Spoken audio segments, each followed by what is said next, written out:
And welcome to today's webinar, California Consumer Protection Act and What You Need to Know.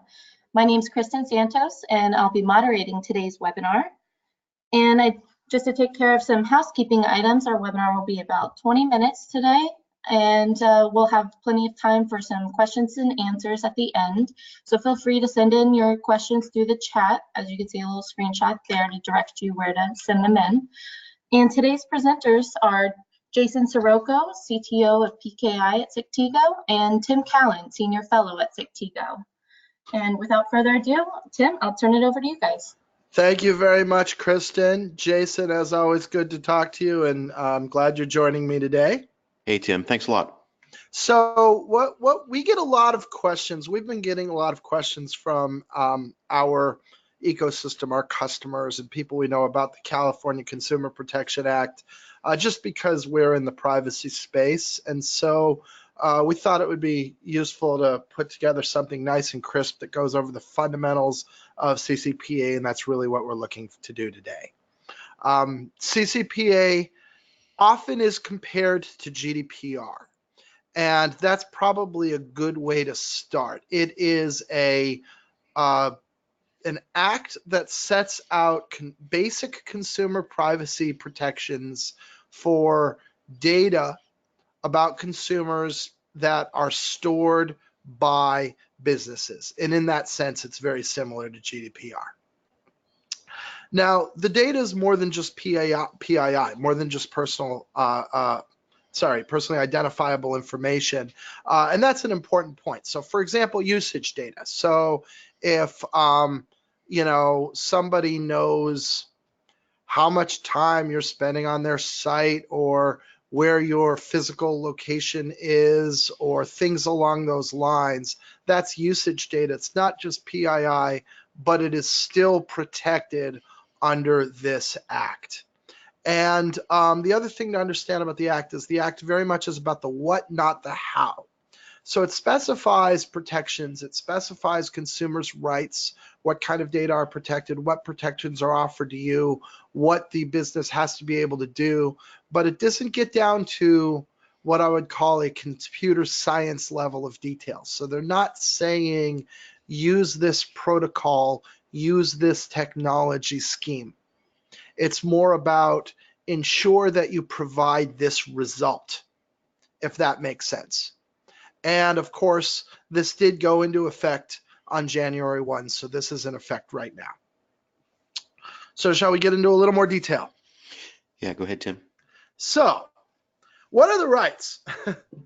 So if you kind of break it down into five things, the basics rights, and we'll get into each one of these. So maybe I'll rattle these five off quick, and then you and I can deep dive on them. Transparency, access, control over information, deletion of information, this is a big one, and non-discrimination of how all of this works. So transparency, access, control over sale of information, deletion, and non-discrimination. So let's talk about transparency for starters. All right, so transparency at a high level, you have a right to know what data someone is collecting about you. You have to, what data they're collecting, where they're getting it, what they're doing with it, and how they're selling it or disclosing it. And this is important because right now that's a very opaque thing, right, Jay? It's very opaque, and I think a lot of times it's done on purpose. Yeah, I agree. Obviously, and so I think this is probably gets to the heart of what this legislation really is all about. It's also probably why it's not prescriptive in terms of technology, as you said, because this can, in order for this to be transparent, this could be happening in all kinds of ways in terms of the ways things are being collected. I also think that a lot of the large U.S. social media companies are centered in California, which is part of why this is a California legislation and not, say, New York or something else. Yeah, and let's return to that. We've got a bit about who's effective and how, and I think that's worth diving deep into, and we'll get there. But I think you're right. This is couple points you made there that deserve to be unpacked, Jay. One of them is to say, look, it all starts with transparency. If you look at the next set of rights, those rights don't work without transparency. I can't say, forget this information about me if I don't know what you're collecting about me to begin with, right? So that's the first piece of it that has to be there. But the other part you said that I want to hit on is, yeah, part of the reason that there's no, I think it's not prescriptive from a technology perspective is something that's this general and this sweeping. How would you ever get that right? If you said do the following things A, B, C, and D, there would be cases where it didn't work. So I think the legislature in this case wisely decided to focus on what you must achieve and hold you accountable for achieving it without focusing on a specific recipe book for how to get there. And this is a very important point that we need to return to as well. Anything else on transparency? Now, I think in terms of future-proofing itself as a law, that's, just going further in what you said, I think that the law itself becomes future-proof because of the fact that they didn't pigeonhole themselves into anything. Right, exactly. And that's an important point too, right? This is a law that's meant to have some longevity and to have some effect, actual impact. So the second one on the list, access. So now that I know what information you're collecting, I get to go look at it and see what you've actually collected. And this is where the law does get a little specific. They're expected to maintain 12 months worth of data. So after that, the vendor, the technology provider, does have the right at that point to purge their logs. But they need to maintain 12 months worth of backward-looking logging in order to be able to provide that to consumers. Yeah, what I find interesting here, Tim, is, front doors to your own data are great. Obviously, there has to be a mechanism in place in order to be able to be compliant with this. Mm-hmm. The problem with, I'm glad it's not a back door. It's a front door. The problem is that people you might not want to see this information might also can't come through the same front door. So we'll have to keep our eyes on how this works out. Yeah. On the other hand, right, you mean like I successfully spoof your identity and go to see what they're tracking about you, even though I'm not really you.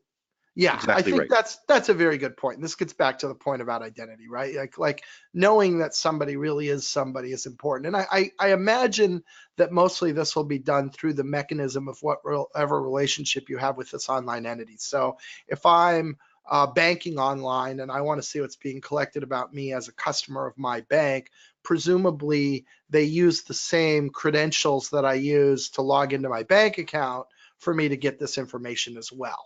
Right? That would be, I think, would be the sensible way to try to ensure that level of protection, because absolutely otherwise you're going to have a problem with disclosure, and that's actually coming up. So the third one on the list, control over sales. So that's, it's interesting that selling information was targeted specifically here as its own kind of breakout. If you look at the law, there's a decent amount of focus on this in particular, right? The consumer can control how their PII or their usage information is sold. And sold includes, as you see here, renting, leasing, or otherwise disclosing to a third party for money or other valuable considerations. So you could barter it. You could provide this information in response for enhanced services. All of that would be considered to be sale. It includes the ability to opt out of having your information sold. So there is an obligation. If you're collecting PII or other usage information, if you're collecting digital information and you're using that in any personal exchange like the one we described here, you have to provide the ability to opt out on an individual basis, or you're in violation of CCPA today. Tim, a little bit of color around this is, I think this is also targeted quite pointedly towards startups in California or anywhere. Right. And it's because if you take a look at what businesses are liable under this law. This was the one where if the majority of your business is tied towards the sale or control over people's data, then regardless of the size of your business, you are bound and you are liable to this law. Right. Whereas, let's say you are a bank, you have to have at least 50,000 customers as an example. If you're a bank smaller than that, you actually don't apply to this law. But even startups that are just starting out, if your business model is around selling data, you are liable. Yeah, and we'll get the specifics about those criteria later, but you're absolutely right, Jay, and that is an important point, right? You could be a one-person shop, and it doesn't matter as long as what you're really about is selling this information. And that's because a lot of this happens, right? A lot of stuff's going on behind the scenes that people aren't really aware of, and that's a big part of what the law is focused on. So how do you do this? You provide a clear opt-out link. And then the last point is important, though, is in the event that this sharing is considered to be a requirement to provide the service that you as a customer have signed up for, then that is exempt. So I don't know, let's say I have a service where I am, whatever, I have a delivery service and I'm working with third-party retailers in order to be the person who sits in the middle and delivers stuff.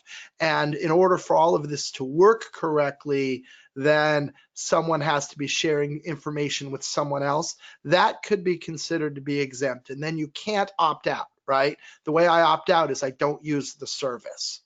So, and I think this is real sensible, right? It means to say, if I'm a customer, you're providing me a service, I'm explicitly accepting that service, and in order to use that service, certain information must be shared, then I can't opt out of that, because once I opt out of that, you can't provide the service anymore. I actually think that's level-headed and smart that that's in the legislation.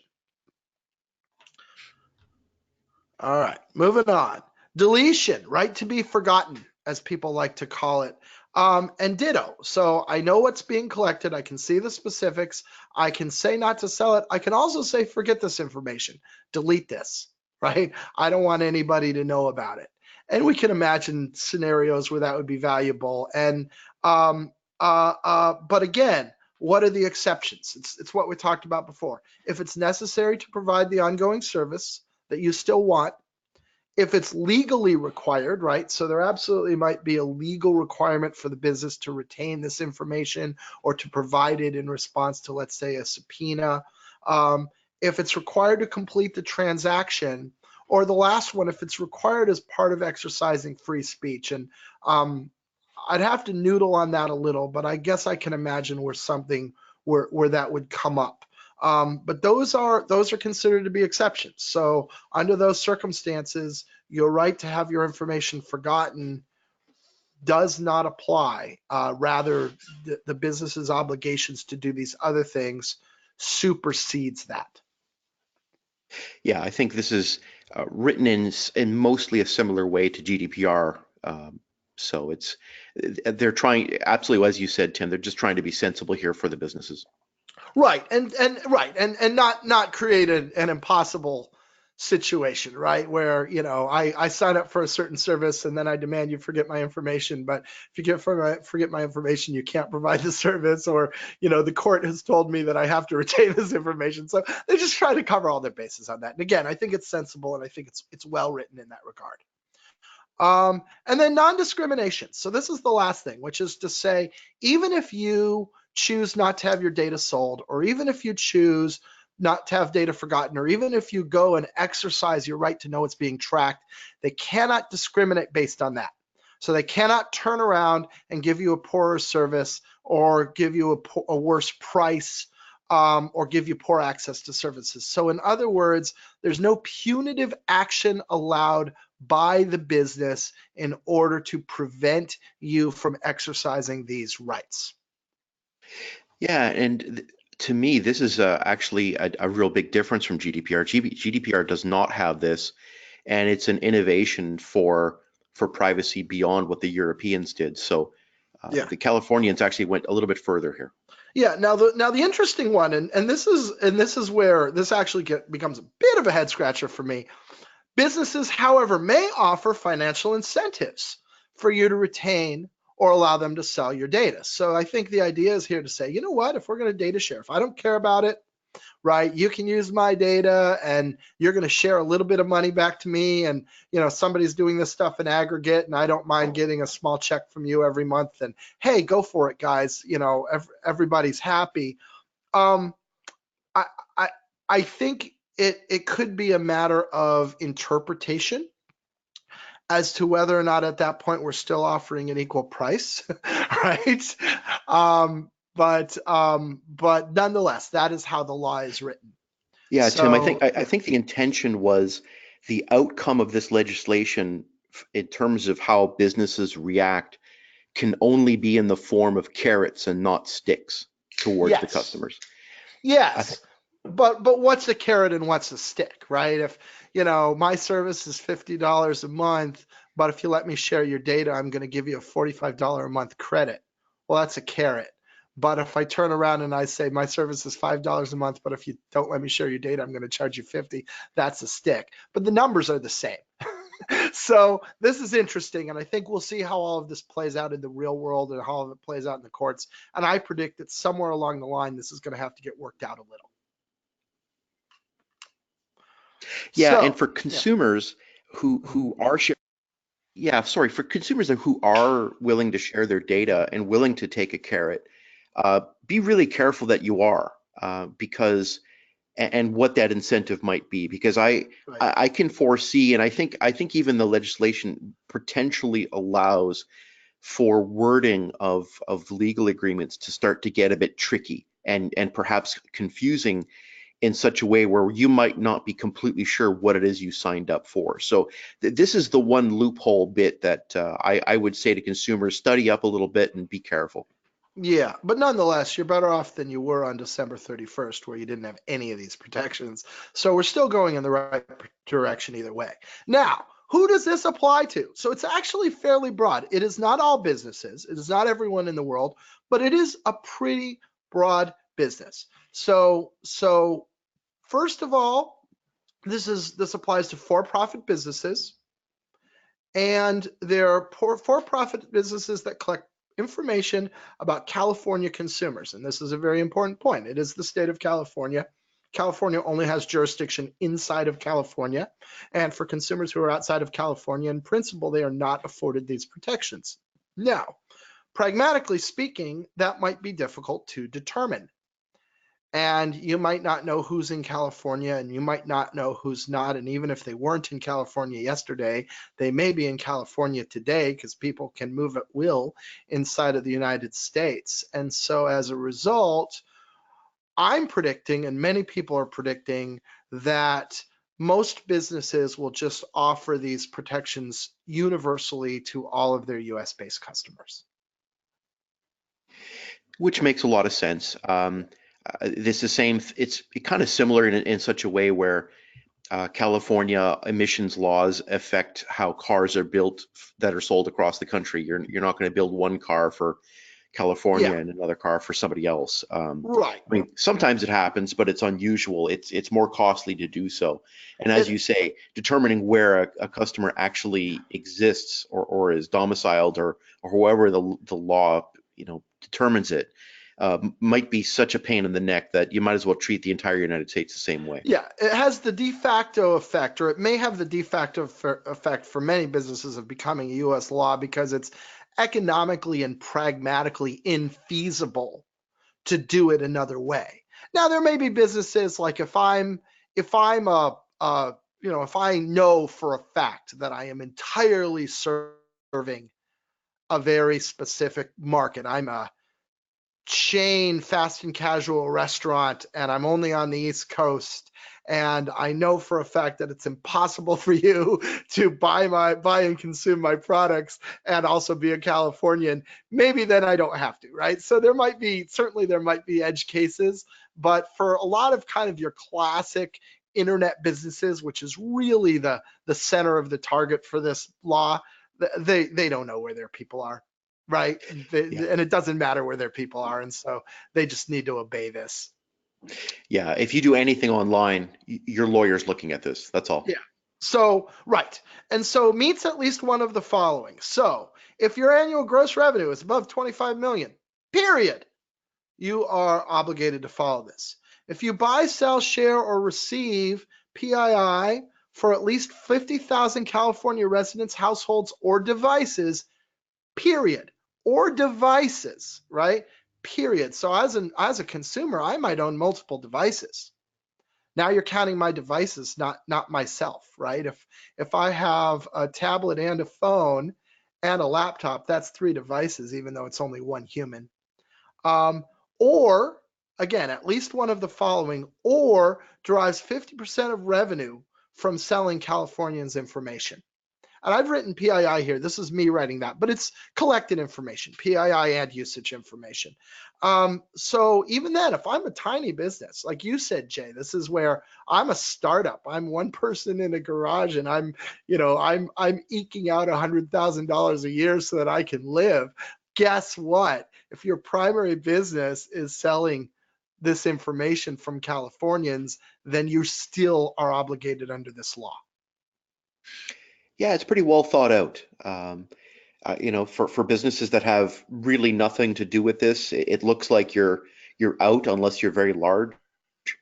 Yeah. And but for everybody else, they capture a pretty large swath of people that collect and use PII. Yeah, and if your gross revenue is above 25 million, I think the reasoning is that your impact is big enough and your resourcing is big enough that you can follow this anyway. So all right. Yeah. So, what are the penalties? So the California Attorney General is able to collect fines, which is $2,500 per violation or $7,500 per intentional violation. So important point there is the idea of being gentler on an accidental violation than somebody who's just plain ignoring the law, but at the same time also not giving you a get out of jail free card. And this is similar to GDPR, right? Where they messaged very clearly that the degree of the penalty, the size of the penalty, was going to be a function in part on how hard the companies were trying not to run afoul of the law. And we've seen that actually play out in how GDPR did their penalties, and where this is very much reflecting that same philosophy.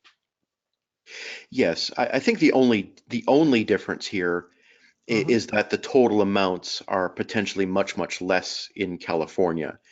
GDPR, as we've seen, Tim, and we've talked about before, has really big teeth and has, we're talking sometimes into the hundreds of millions of dollars equivalent. 4% of annual revenue is what GDPR can go up to, which for a lot of companies is the difference between profit and loss.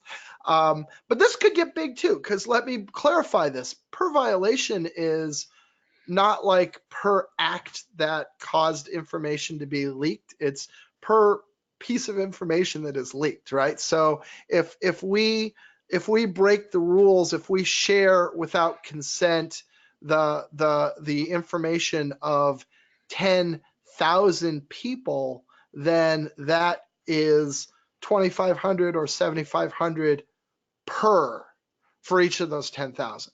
So this isn't like a slap on the wrist thing. This could be a very real penalty that really hurts. Yeah, no, definitely. And depending on what kind of size of company you are, this might not be just the cost of doing business. As say you're a Facebook, let's say, but if you're somebody else, as you say, it could add up to, could be the end of your business if you do it wrong. Yeah, exactly. And then as you can see, the individuals also have some remedy as well. So they themselves can go out and try to pursue remedy on this. So, it's meant to have real teeth and to be legitimate. So coming out of this, we have some recommendations, and maybe let's hit these one at a time. First of all, you really understand, and if you don't do this anyway, this is a good practice regardless, but maybe CCPA is the motivator to make this really happen. Very thoroughly understand the data you collect, use, and sell. Like, you have an obligation to provide these things, and if you don't know what you're collecting and logging, then you can't possibly follow these rules. Second, go ahead, Jay. No, Tim, as you say that, just a thought came to me. It reminds me of so many things in security that start not with some kind of technology, some sort of fancy whiz bang, thing. It Yeah. starts with just taking inventory. And this is just one more example. Yeah, and it starts with governance and control, right? All the time in the security world, we have conversations about governments, about process and policy and things along those lines, right? And this goes back to that. You can't have policies if you don't understand what you're doing. So that's the first one. Secondly, speaking of policies, ensure that your published privacy policies are current and accurate, and then follow them, right? Because that's a lot of what people are going to be looking at. And that's part of your obligation to disclose, right? If you're saying what you're disclosing in your privacy policies and you're not saying the right things, then you're in violation. Provide consumers with at least 2 contact methods to exercise their rights. And this was a pretty explicit part of the CCPA, which is can't be just one thing, right? So email and a web form, or a phone number, right? Email and web form is probably the most obvious thing. But then again, once again, you have to monitor them, you have to collect them. If somebody does contact you by the email or the web form, you have to do it. And if it's something like a web form, it needs to provide them the information they need to really tell you what they need to tell you. So you must provide those methods and those forms in order to be compliant. And as we already mentioned this next one, is honestly, for a lot of businesses, once you're doing this anyway, probably your best bet is just to do it for everybody and not try to understand who's in California and who's not, because that's just a pit of vipers waiting to get you, right? And it seems like you're better off, probably for most businesses, just offering this to everybody. And then lastly, control access to this information, right? And this is where you need to look at your security posture and say, if I've got contractors walking out the door with this information on a disk, if I've got spearfishers or ATPs coming in and getting my information, if I've got APTs, I said ATP, that's something else. If I've got bad physical security and somebody can come in and get this information, all of those things can motivate a violation. And as we saw, I can hit those penalties, right? If somebody walks out with the usage data for 100% of my customer base and sells it online, and all of a sudden I owe $2,500 per customer, I'm in big trouble.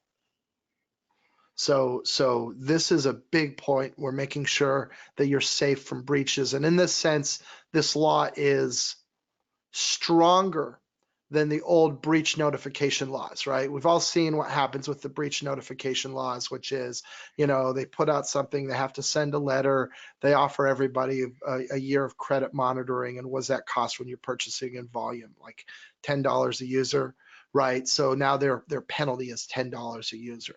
Well, now your penalty is 2 orders of magnitude bigger than that. So in that sense, there's much more teeth to this.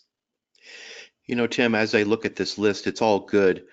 What I'm thinking is you probably fall into one of 2 camps as well. One is you're either a big enough company that you know that you're liable under GDPR, and you've probably done some or all of these things already. Right. Or you're big enough to have at least some European customers and you don't realize it. And hopefully this is your wake-up call to clean up your act for your liabilities in California as well as in Europe. So I think that's a good point, Jay. Like for most people affected by this, hopefully most of this isn't new, right? You probably have to be GDPR compliant anyway, which means you have to cover a lot of this footprint already. You probably have to be, you're definitely covered by breach violation laws if you're doing business in California, or by breach notification laws if you're doing business in California. So in that sense, you're already covered. And then you're covered just by good old-fashioned things like bad press and losing your secrets than and losing your customers because you lost their secrets. And those are big motivators as well. So I would hope the number of businesses for whom this is completely new is very low. And as you said, the biggest area I think where we might be getting into new territory is those very small companies that are really in the business of collecting and selling data, who were always under the radar and now they need to comply. That's right, Tim. Although I have to think, GDPR came as such a surprise to some people, even though it had Sure. been talked about for such a long time. A lot of businesses had their blinkers on and were caught by surprise. I'm betting there's at least a handful or more out there that really need to get their act together for both of these. We're going to see some, right? We will see some violations. It'll be interesting to see what they are, just like we did with GDPR. It'll be interesting to see what they are. And in fact, when we do see them, we will talk about this on our podcast. So if you did like this conversation, Jason and I are running a regular podcast called Root Causes, where we talk about all kinds of things in the world of digital security, PKI, and digital certificates. And we are available on all the popular streaming services, iTunes, Spotify, SoundCloud, etc. So by all means, look for us. If you search for Root Causes PKI, you will find it on any of these services. And we would love to have you listening to us. And with that, Kristen, do we have any questions? Thanks, guys. That was great. We did have a couple questions come through. Okay, cool. So let's see. So if I don't do business in California, this law won't apply to me? Yeah, we kind of try to cover this. So if you truly, genuinely, authentically don't do any business with any Californians, this law does not apply to you, because California is a state, it has borders, and it does not have authority outside of those borders. Now, but again, practically speaking, I think you need to be really, really careful about making that conclusion and be really confident that you can make that conclusion safely, because gee, how easy is it for me to have somebody who's using my services and they're having things shipped to their vacation home, but their primary residence is in California. Like there's a whole lot of ways that you could run afoul of this without knowing that you're running afoul of it if you're too cavalier about your definition of what is and is not a Californian and how you really know. Right. That does sound like a slippery slope there. Yeah.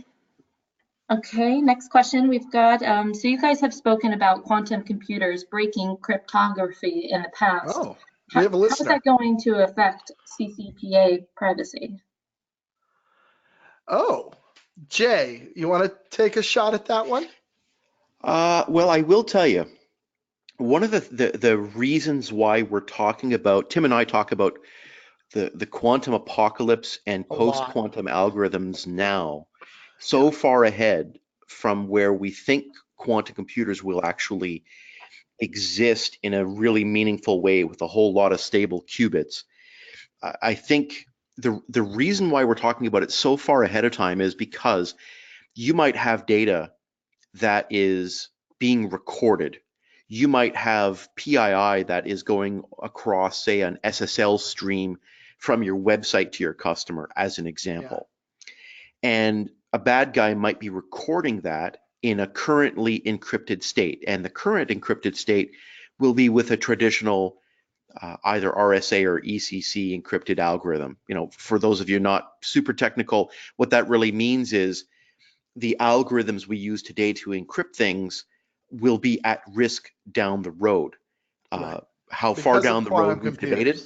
Yeah. But I think where this affects things is, I think number one, as Tim said, get things encrypted now. So in other words, your data at rest and your web, the stream of data from your websites, if you're an online company, just make sure everything's encrypted. And we can definitely, have a conversation about that and help you with that.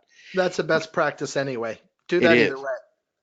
I think for GDPR, if somebody miraculously comes up with a quantum computer and breaks one of those encryption methods tomorrow, I'm hoping that the law might see that as being an exceptional case. You'll definitely qualify for having done your due diligence. Right. Right. Right. Which I There's a think, concept in GDPR of saying, look, if you did everything right and you got screwed anyway, then we're going to go easy on you. Right. So I think that would qualify. yeah, and I think at the heart of the California law is that as well. It's not quite as enshrined as it is in GDPR, but I'm thinking that will probably end up being the legal case. But hey, I'm not a lawyer. Well, and so the law states that the Attorney General has the ability to level these fines, which means the California Attorney General could choose not to.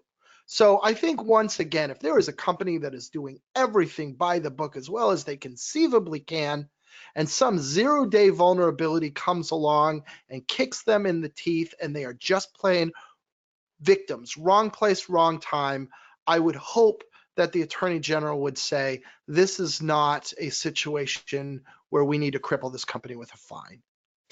But think about where your PII is. If you're taking that inventory and you Right. find out that you're operating a CRM in the cloud, for example, well, make sure that that data at rest is encrypted. Make sure that Yeah. you have second factor authentication to that CRM. There's all kinds of security stuff that we won't belabor here in this answer, but there are ways to do it right so that you're basically off the hook from a legal standpoint. Yeah, agreed on that. So yeah, so let me just add, I agree with everything you said, Jay. Let me build on that with one more observation, which is, the short on quantum cryptography is that we're all going to have to change out all of our certificates sometime in the next few years. So what you could be doing today is getting ready for that. So you need to understand what you have, inventory your certificates, how are you using them, and what's your plan for getting everything swapped out pretty expediently when the time comes. And at a high level, we use a word for that. We call it crypto agility. What is your crypto agility? And without getting all into that, because that would be its own separate webinar, that's the thing to go away and ask yourself if you want to be prepared for quantum. Awesome, thanks guys. And now next up we have somewhat of a two-pronged question. So it seems then that the focus is on where the customer resides, not the company, meaning that regardless of where your company is based, if your customer resides in California, you must comply. Is that correct? That is absolutely correct. Yes. If that's the case, this potentially has a global reach? Yes. So there is, of course, a pragmatic question on this, which is the California Attorney General able to levy a fine on you based on where you are? So if you are operating off an unincorporated oil well in the middle of the North Sea, then maybe you can thumb your nose at the California Attorney General. And this is where I don't understand exactly the laws, like how exactly is the Attorney General able to levy a fine like this in, let's say, France or the UK? But there are plenty of cooperative agreements between these countries. And just as GDPR is able to successfully levy fines against North American companies, I would not be at all surprised if the California Attorney General is able to do the opposite. That is out of my area of expertise. I don't know if you have a little more on that, Jay, than I do. I think, without being a legal expert, one of the other things that I would want to say here is you definitely don't want to be running afoul of European authorities or California authorities, which might affect your ability to either do future business in the United States or even to travel. Yeah. These are they'll use whatever teeth they have, and you don't want to have your rights chopped off regardless of where it is in the world, especially important places in the world like California or in Europe. So I think sort of taking it back the other way, maybe what the question was asking is, gee, so I don't live in the United States, but I still kind of need to pay attention to this, right? I think my response to that is yes. I think even if you don't live in the United States, you do need to pay attention to this. Yeah, and I think GDPR has proven itself that they can come and get you. They can hold you liable regardless of where you are, and that is the truth. Yeah. Awesome, thanks guys. And how are the restrictions on disclosure of information affected if a legal requirement for the company to do so, if there is a legal requirement? Right. So yeah, and I think we kind of try to touch on this. So there are scenarios. Think about things like something's in court and I am forced to reveal certain information uh, by virtue of the fact that there's active legal action and that information is subpoenaed by a court. Or, I'm served a warrant by law enforcement, right? I'm served a signed warrant from a judge, and as such, I have to share that information with law enforcement. Like there are plenty of situations where a company may have a legal requirement. And I think, again, the way the law was written was if there's another legal requirement, like those two, for instance, or other things that you get hit with, complying with that other legal requirement is not going to turn around and get a fine levied by the California Attorney General, right? I think that's the point. And, I don't know offhand what the full list is, but those are definitely two examples, and I'm sure there are others. Yeah, I'm pretty sure if 23andMe were subpoenaed for a California resident data from Yeah. their DNA database, that's legally that's going to be They would that's be gonna go. expected to provide that. That's right. And the Attorney General wouldn't turn around and fine them for that. That's a great example. Yeah. Yeah. Okay, and on to our final question. Okay. Do you guys think any other states are going to be following in California's footsteps with similar laws? Oh, I do. So if you go back to the California breach notification law, right, came out in the late 2000s, I'm going to say 2007, 2008, something in that ballpark, that was leading, right? Like at the time, that was the first of its kind. And we saw many states and countries follow to the point where if you don't have a breach notification law, you're kind of unusual. I expect we'll see something similar here, right? You and I in previous episodes of Root Causes, Jason, you have pointed out successfully that Texas leads the country in its thinking on energy, right? California leads the country in its thinking on internet. And so what's happening in California has a strong propensity to get picked up by other states and by other nations around the globe. Yeah, there are states such as Oregon and Massachusetts, which are also pretty up on this stuff and also have a lot of concerns about privacy. I mean, I can't speak for them, obviously, but it would be surprising if we didn't hear it from at least one more state. Yeah. Now, this stuff that can take a while, right? So we'll see these things dribble out over years, but I do expect this to be a trend. Yeah. Awesome. Well, thank you guys so much for your time. And just to remind everyone, we'll actually be doing this again next week, Thursday at 1 p.m. Eastern time to go over the nation's first IoT cybersecurity law. Yeah. California Senate Bill 327. So we look forward to talking to you about that next week, Kristen. Great. Thanks. Thank you. Thanks, everybody. Bye-bye.